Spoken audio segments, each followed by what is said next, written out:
Sa latest vlog ni Tita PB Love ay pinakita ni Kuya Tutoy na nag-boodle fight sila kasama si Irene at Marjorie.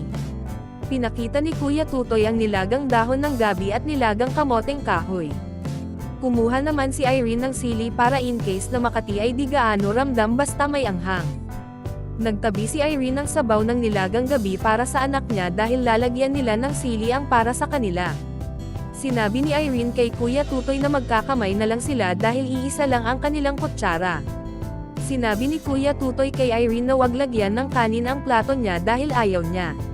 At kung si Irene pa naman ang nagsasandok ay sobrang dami.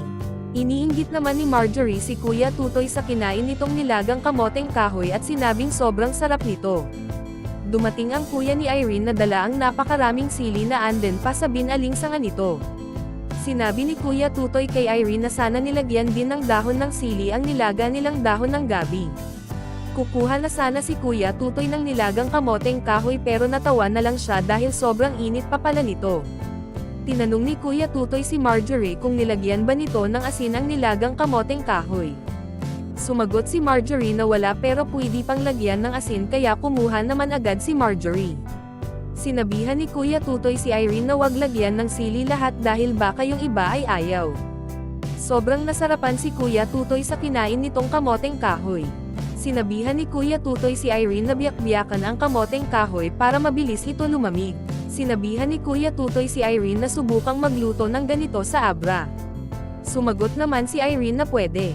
Inalok naman ni Kuya Marlon si Kuya Tutoy na humigop ng sabaw dahil sobrang sarap.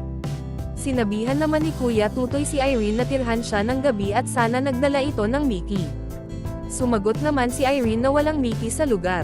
Sumagot si Kuya Tutoy na sayang. Kumuha at kumain naman si Kuya Tutoy sa dahon ng gabi at sinabing hindi pala ito Makati. Biniro siya ni Marjorie na maging Makati lang ito kapag sambit lagi ang salitang Makati. Sabi naman ni Irene na pinagpawisan siya sa sobrang sarap at anghang ng sabaw. Sinabi naman ni Kuya Tutoy na mas masarap siguro ang kain na ganito kung may kasamang prito.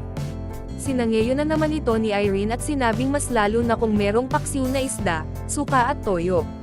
Sinabihan ni Kuya Tutoy si Irene na magdala sila ng hilaw na kamote sa Taloytoy para doon lutoin at ipares nila sa isda. Sumagot naman si Irene na walang problema kasi marami ding kamoteng kahoy sa Taloytoy. Dumating naman ang kapatid na lalaki ni Irene na may daladalang kakao. Sinabi naman ni Marjorie na mas masarap ang kamoteng kahoy na humak. Tinanong siya ni Kuya Tutoy kung ano ang humak. Natawa na lang si Marjorie kay Kuya Tutoy at sinabi ni Kuya Tutoy na may saging sa Abra na ang tawag nila'y tamak. Pinaliwanag naman ni Marjorie kay Kuya Tutoy na ang ibig sabihin ng humak ay malambot.